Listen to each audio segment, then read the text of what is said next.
Hello बच्चों, कैसे हो? उम्मीद करता हूँ बहुत अच्छे से होगे और अपना ख्याल रख रहे होगे। देखो बच्चों, आज का जो सेशन मैं आपका लेने वाला था वो था कॉलीगेटिव प्रॉपर्टी पे, है ना। बट हुआ यूं कि मेरे एक स्टूडेंट ने मुझे मैसेज किया कि सर कुछ सिंगेज केमिस्ट्री का 2 क्वेश्चन है जो मुझसे नहीं बन रहा है, तो आप प्लीज बना दो। तो जब मैं उसे सॉल्व कर रहा था तो मुझे लगा कि मुझे ये क्वेश्चन आपके साथ शेयर करना चाहिए, क्योंकि क्वेश्चन अच्छा है और हो सकता है कि जेई या नेट में इस क्वेश्चन को पूछा जाए। ठीक है बच्चों, देन आज का जो हमारा सेशन फिर से जो होगा वो होगा किस पे? राउल्ट्स लॉ के न्यूमेरिकल्स पे। देन बच्चों, अगर आपको मेरा सेशन अच्छा लग रहा हो तो लाइक कर देना सेशन को, शेयर कर देना सेशन को और सब्सक्राइब हमारे चैनल को कर देना। तो स्वागत करता हूं हमारे यूट्यूब चैनल केमिटोरिया में, और ज्यादा बातें ना करते हुए शुरू करते हैं अपने सेशन को। ठीक है बच्चों, देन हमारा जो आज का फर्स्ट क्वेश्चन है, एक्चुअली देखो फिर से कर रहा हूं, ये क्वेश्चन आपके जेई के पॉइंट ऑफ व्यू से या नेट के पॉइंट ऑफ व्यू से इंपॉर्टेंट हो सकता है, तो इस क्वेश्चन को अच्छे से एक बार देख लेना। तो देखो क्वेश्चन हमसे क्या कहता है, हम पहले उसे समझते हैं। तो क्वेश्चन हमसे कह रहा है, ध्यान देना, क्वेश्चन हमसे कह रहा है 100 ग्राम ऑफ वाटर कंटेन्स, क्या कह रहा है? 100 ग्राम ऑफ वाटर कंटेन्स कितना? 1.0 ग्राम ऑफ क्या? यूरिया। देन 2.0 ग्राम ऑफ क्या? Sucrose at 298 kelvin. The vapour pressure of water at 298 kelvin is 0.3 atm। Then calculate the vapour pressure of the solution. आपको क्या मांग रहा है? वेपर प्रेशर मांग रहा है of the solution. Molecular weight of क्या? यूरिया कितना है? 60 ग्राम पर मोल एंड सुक्रोज कितना है? 340 ग्राम पर मोल। ये नॉर्मली क्वेश्चन में दिया रहता है, नहीं आपको निकालना होता है, बट अगर क्वेश्चन में दिया है तो बल्ले बल्ले आपका, है ना। तो चलो सबसे पहले हम क्या करेंगे, हम गिवन डाटा को लिखेंगे। ठीक है, देन चलिए हम सबसे पहले क्या करते हैं, गिवन गिवन क्या क्या दिया हुआ है उसको लिखेंगे, गिवन। ठीक है बच्चों, गिवन। अब जरा ध्यान दीजिएगा, सबसे पहले हम क्या करते हैं, यहाँ पर चूंकि आपको कितने कंपोनेंट्स दिए हुए हैं? 3, तो हम क्या करते हैं, इसको कुछ मान लेते हैं। ठीक है, तो चलिए मान लेते हैं क्या, लेट क्या, वाटर को हम मान लेते हैं, हमारा वाटर क्या है, हमारा ए। ठीक है, उसके बाद यूरिया को मान लेंगे हम, क्या है हमारा? बी। एंड सुक्रोज है ना, हाँ सुक्रोज को मान लेंगे हम सी। अब इसके रिस्पेक्ट में अब हम क्या करते हैं, गिवन डाटा को लिखते हैं। ठीक है, देन गिवन डाटा क्या क्या है, ध्यान दीजिएगा। गिवन डाटा है हमारा W ऑफ ए, मतलब वाटर का गिवन मास कितना है? 100 ग्राम। तो WA दिया हुआ है 100 ग्राम। ठीक है बच्चों, उसके बाद WB ये कितना दिया है?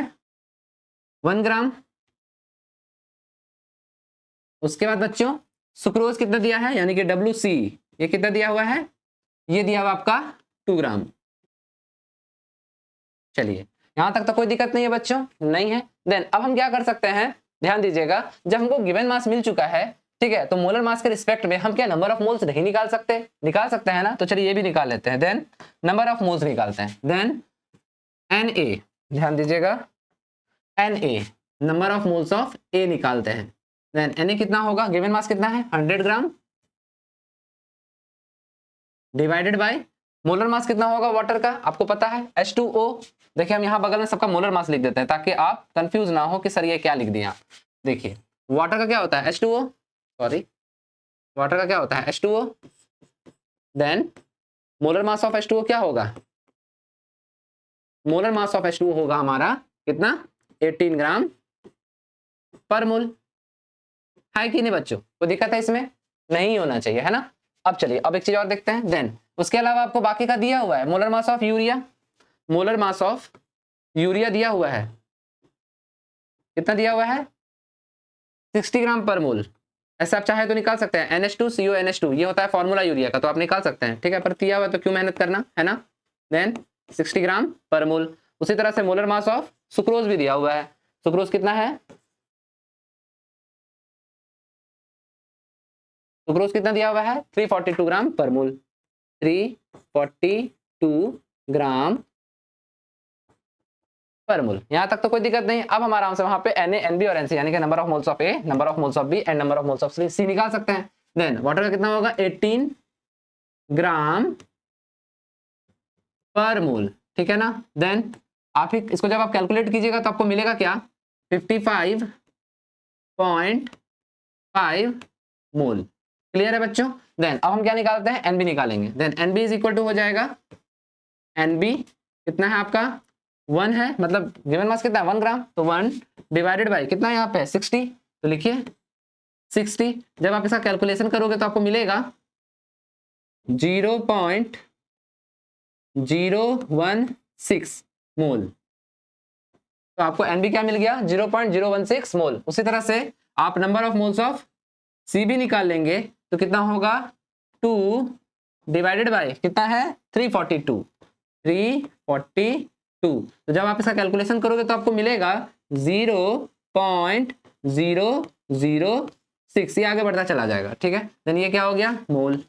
याद रखिएगा डेसिमल के बाद 3 ही नंबर्स तक आप कीजिए ना, उससे ज्यादा करने का जरूरत नहीं है। तो आपको Na, Nb और Nc मिल गया। अब देखिए आगे बढ़ते हैं। देन अब आपको क्या कर रहा है, pressure of water at 298 kelvin is 0.3 atm, मतलब vapour pressure of pure water, मतलब प्योर वाटर मतलब आपको और क्या दे दिया है, देन आपको और दे दिया है Pa नॉट। क्या मिल गया आपको Pa नॉट, ये कितना है 0.3 atm। ठीक है बच्चों, यहां तक आपको तो सब कुछ क्लियर होना चाहिए, कहीं कोई दिक्कत नहीं। देन बोलता है calculate the vapour pressure of the solution. जब आपको Pa नॉट ही सिर्फ दिया है, सिर्फ Pa नॉट, तो आपको मांग क्या रहा है Pa मांग रहा है, याद रखना।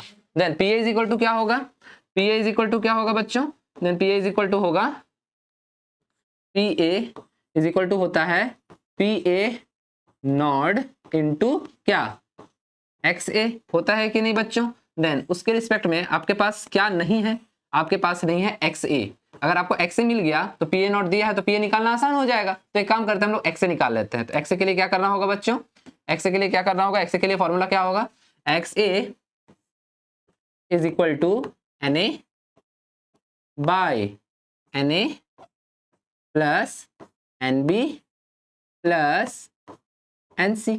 हम अगर फॉर्मूला में पुट कर दे तो हमको XA मिल जाएगा। तो चलिए हम लोग क्या करते हैं XA निकाल लेते हैं, ठीक है ना। Then XA is equal to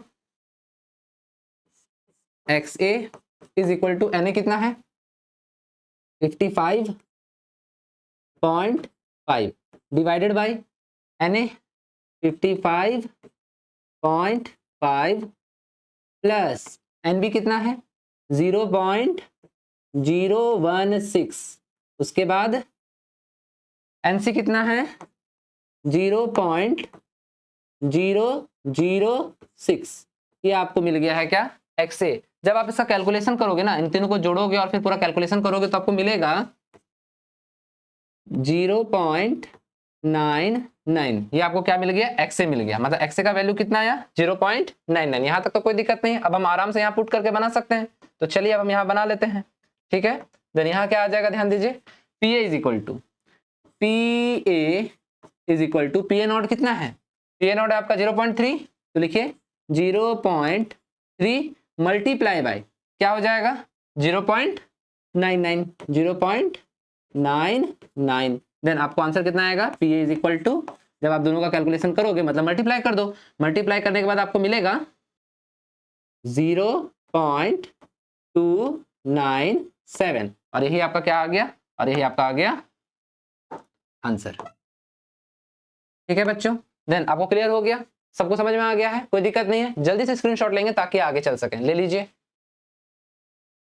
चलिए बच्चों अब हम चलेंगे अपने सेकंड क्वेश्चन की ओर, ठीक है ना। देखो बच्चों सेकंड क्वेश्चन थोड़ा क्या है, थोड़ा डिफिकल्ट हो सकता है, पर समझ का फेर है, किसी को डिफिकल्ट लग सकता है, किसी को आसान लग सकता है। देन हम आपको एक एक करके सारा चीज एलाबोरेट कर दे रहे हैं ताकि आपसे क्वेश्चन आराम से बन जाए, ठीक है बच्चों। देन अब हम चलते हैं अपने नेक्स्ट क्वेश्चन की ओर।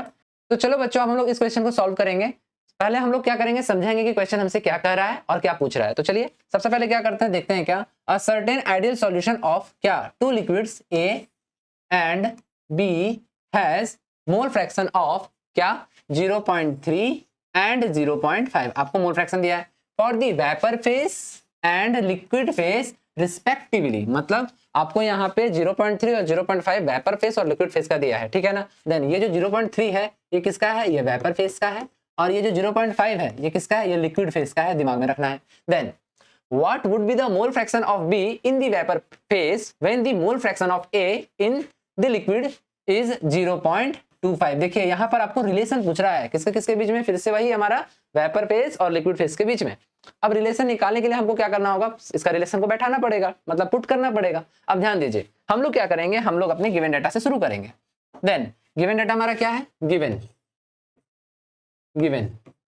क्या है हमारा, गिवन हमारा दिया हुआ है क्या क्या एक कंपोनेंट ए है और एक कंपोनेंट क्या है, बी है। उसमें भी क्या y क्या दिया है, liquid A and B has mole fraction of 0.3 0.5, then Y A आपको दे दिया है कितना 0.3। याद होगा आपको, हम आपको बता चुके हैं वाई ए क्या है, mole fraction in vapour phase, ठीक है ना। उसी तरह से आपको क्या दे दिया है, एक्स बी दे दिया है। क्या दे दिया है, X B is equal to 0.5। अब जरा ध्यान दीजिएगा, अगर हमें एक्स बी दे दिया है लिक्विड फेज में मोल फ्रैक्शन, तो क्या एक्स से हम नहीं बता सकते, एक्स से हमारा क्या हो जाएगा, एक्स से भी हो जाएगा 0.5। अब देखिए सारा खेल किस पे है, वेपर प्रेशर से, है ना। तो हमको क्या करना होगा, हमको सभी का वेपर प्रेशर यानी कि पार्शियल प्रेशर को कैलकुलेट करना पड़ेगा। देन हमें फॉर्मूला क्या पता है, हमें ये फॉर्मूला पता है कि P A is equal to P A naught into X A. उसके अलावा क्या पता है, P B is equal to P B not into X B. उसी तरह से हमें और क्या पता है, टोटल प्रेशर अगर हमें निकालना होगा तो क्या करेंगे, P A plus P B. ये इतना फॉर्मूला हमें अच्छे से क्या है पता है। अब हम इन्हीं फॉर्मूले के हेल्प से क्या करेंगे, सभी के बीच का रिलेशन को निकालेंगे। तो चलिए सबसे पहले हम क्या करते हैं, पी ए निकालने की कोशिश करते हैं। Then P A is equal to P A not क्या है हमारा पता नहीं, हमें तो पी ए नॉट से ही रिलेशन निकालना है। एक्स से हमारा क्या है, एक्स से है हमारा 0.5, तो हम यहाँ लिखेंगे क्या 0.5 इंटू एक्स ए, सॉरी 0.5 हमारा एक्स ए था, तो 0.5 क्या हो जाएगा पी ए नॉट, कोई दिक्कत है। उसी तरह से P B not, P B हमारा क्या होगा, इसी तरह से पी बी हमारा क्या होगा, P B not into X B. P B not क्या है हमारा नहीं पता, निकालना है, एक्स बी हमें पता है 0.5, तो क्या लिखेंगे 0.5 पी बी नॉट। कोई दिक्कत है बच्चों, यहाँ पे नहीं होना चाहिए। देन टोटल प्रेशर निकालना है, P T is equal to P A क्या है 0.5 P A not 0.5 P A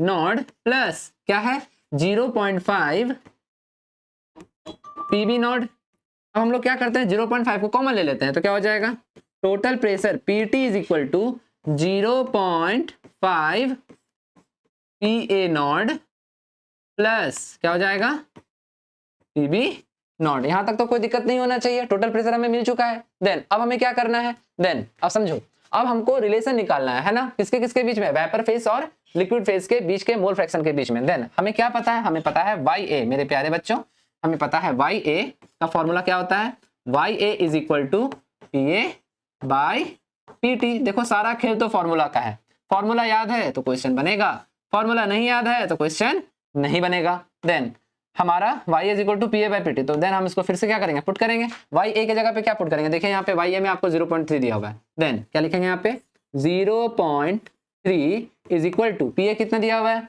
P हम लोग निकाले अभी 0.5 पी ए नॉट, तो क्या लिखेंगे 0.5 P A not divided by क्या टोटल प्रेशर कितना है 0.5 P A plus P B not. Then 0.5 P A not plus P B not, ठीक है। देन आप बताइए 0.5 और 0.5 एक दूसरे से कैंसल आउट नहीं हो जाएगा, बिल्कुल हो जाएगा ना। देन आपको क्या आया, ध्यान दीजिएगा, आपको रिलेशन में क्या मिल रहा है, ध्यान दीजिएगा क्या आ रहा है।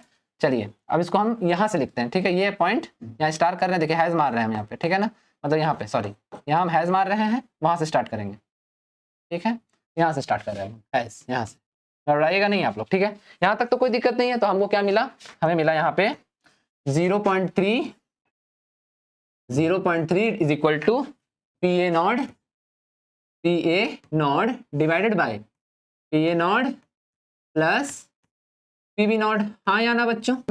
अब ये जो 0.3 है ना, इसका रेसिप्रोकल ले लो, तो क्या हो जाएगा, इसका जब रेसिप्रोकल ले लेंगे तो हो जाएगा 1/0.3 इज इक्वल टू, इसको लिख सकते हैं P A not plus P B not divided by क्या पी ए नॉट। ध्यान देना, लिख सकते हैं कि नहीं लिख सकते हैं, रेसिप्रोकल कर दिए। देन अब क्या होगा हमारा, ध्यान दो, देन 1/0.3, अब इसको ऐसे नहीं लिख सकते क्या 1 प्लस क्या P B not divided by P A not.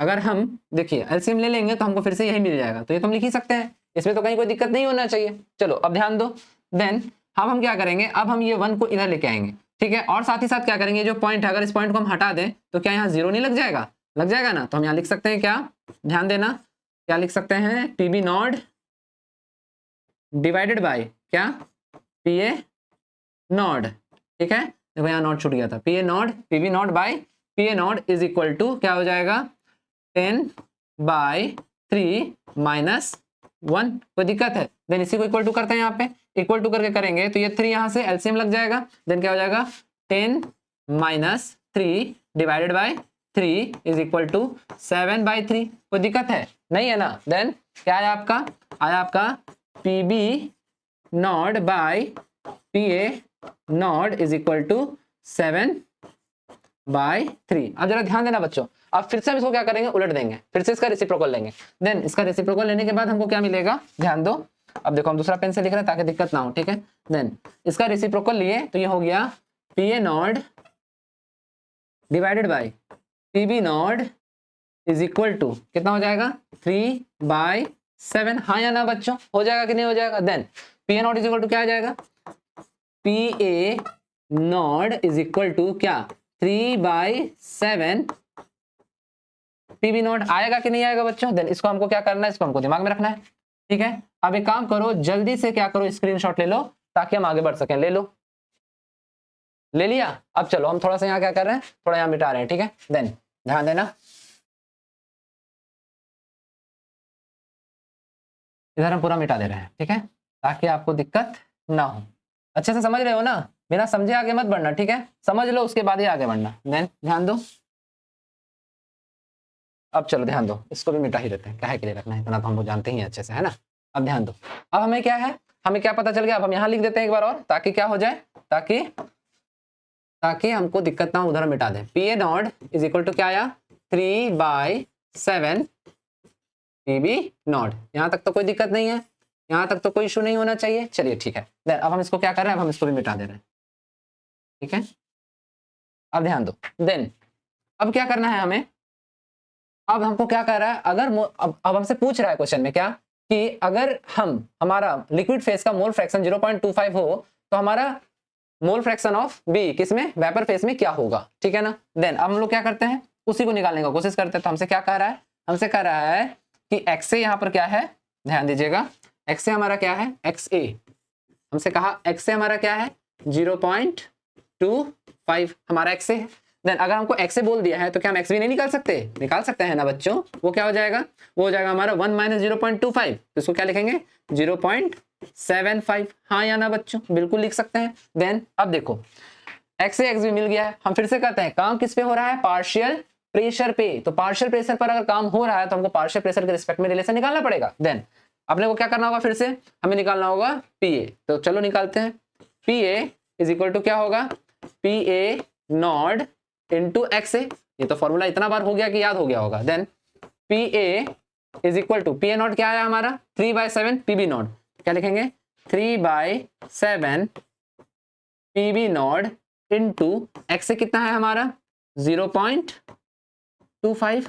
हाँ या ना बच्चों, 3/7 पीबी नॉट इंटू 0.25 हमारा आया। उसी तरह से हमारा पीबी भी निकालना पड़ेगा हमें। Then PB is equal to, PB is equal to क्या आएगा, हमें तो पीबी नॉट पता नहीं है। देन क्या लिखेंगे हम, हमारा एक्स भी कितना है 0.75, तो लिखेंगे क्या 0.75 क्या पीबी नॉट। कोई दिक्कत है बच्चों, नहीं। तो अब हमको क्या निकालना होगा, टोटल प्रेशर, ठीक है। Then total pressure is equal to, आपको पता है formula, PT is equal to क्या होता है, पीटी इज इक्वल टू होता है पीए प्लस पीबी। देन चलिए निकालिए पीटी। अब हम लोग क्या करेंगे, पीटी निकालते हैं, ठीक है ना। Then PT total pressure is equal to, PA कितना है हमारा, पीए है हमारा 3/7, सीधा लिखते हैं 3/7, उसके बाद क्या है इंटू 0.25 इंटू 0.25 और उसके बाद क्या है पीबी नॉट है, तो क्या लिखेंगे पीबी नॉट, उसके बाद प्लस के बाद अब हमारा पीबी क्या है, पीबी है 0.75 पीबी नॉट, तो लिखिए इसको 0.75 पीबी नॉट। यहां तक तो कोई दिक्कत नहीं है, नहीं होगा। चलिए अब हम लोग एक काम करते हैं, इसको मल्टीप्लाई करते हैं। तो पीटी इज इक्वल टू, इसको जब मल्टीप्लाई करेंगे तो कितना आ जाएगा 0.75/7 PB not plus 0.25 0.75 PB not. कोई दिक्कत है यहाँ पे? नहीं होना चाहिए। काम करते हैं 0.75 पीबी नॉट को कॉमन ले लेते हैं, तो क्या हो जाएगा पीटी इज इक्वल टू क्या हो जाएगा 1/7, ठीक है, प्लस क्या 1, और इसको हम क्या ले लिए हैं ब्रैकेट, और यहाँ क्या हो जाएगा हमारा 0.75, क्या हो जाएगा 0.75 पीबी नॉट। कोई दिक्कत है बच्चों? नहीं है। चलिए तो यहाँ पर क्या आ जाएगा PT इज इक्वल टू 7, यहाँ पर क्या लेंगे एलसीएम, तो क्या हो जाएगा 7 और 1 प्लस 7 और ब्रैकेट यहाँ रहेगा और क्या रहेगा 0.75 पीबी नॉट। अब देखिए 7 + 1 8, 8/7, तो इसको यहाँ लिखते हैं, यहाँ लिख रहे हैं आप, ठीक है। देखिए जब भी हम यहाँ चेंज करेंगे तो कलर हम चेंज कर देंगे, ठीक है ना, ध्यान दीजिए। अब क्या लिख रहे हैं PT इज इक्वल टू क्या हो जाएगा, यहाँ हो जाएगा 0.75, ठीक है ना। उसके बाद क्या मल्टीप्लाई बाय क्या 8/7 पीबी नॉट। कोई दिक्कत है इसमें? एक ही बात हुआ, ठीक है, हम ब्रैकेट तोड़ दिए, क्या फर्क पड़ता है, बस मल्टीप्लाई नहीं किए, कर दिए अपना पीबी नॉट, टोटल प्रेशर हमें मिल गया। अब देखिए अब हमें क्या मांग रहा है, अब मांग रहा है YB। देन YB के लिए फॉर्मूला क्या पढ़े हो, YB के लिए फॉर्मूला क्या पढ़े हो, YB is equal to PB by PT। तो चलो चेक करो, PB निकाले थे ना हम लोग अभी, PB is equal to 0.75 PB not, यही निकाले थे ना। देखो यहाँ, ये देखो देखो यहाँ ये वाला, ये निकाले है ना, ध्यान दो, ये निकाले हैं। तो चलो हम लोग पुट करते हैं। देन क्या हो जाएगा YB, हमको YB ही मांगा है, याद रखना। तो YB इज इक्वल टू क्या, PB कितना है हमारा 0.75 PB not divided by total pressure कितना आ रहा है, देखिए यहाँ पे PT निकाला हम लोग, ठीक है ना, 0.75 इंटू कितना 8/7 और फिर क्या पीबी नॉट। अब आप बताओ क्या क्या कट जाएगा, यहाँ पे ये 0.75 cancel out, PB not cancel out. अब आपको क्या मिल रहा है, ध्यान दीजिएगा। देन आपको क्या मिला YB इज इक्वल टू देखिए ये 7 नीचे है, ये ऊपर चला जाएगा, तो क्या आएगा 7/8 आंसर। बोलिए समझ गए? कोई दिक्कत है यहाँ तक समझने में? जल्दी से स्क्रीनशॉट लीजिएगा। तो चलो बच्चों, आज हमारा सिर्फ 2 ही क्वेश्चन होगा जिसको मैं लेकर के आया हूँ। नेक्स्ट क्लास में हम कॉलीगेटिव प्रॉपर्टीज को अच्छे से देखेंगे और समझेंगे और सीखेंगे। देन आज के लिए बस इतना ही, मिलते हैं अगले वीडियो में। थैंक्स, राम राम जी।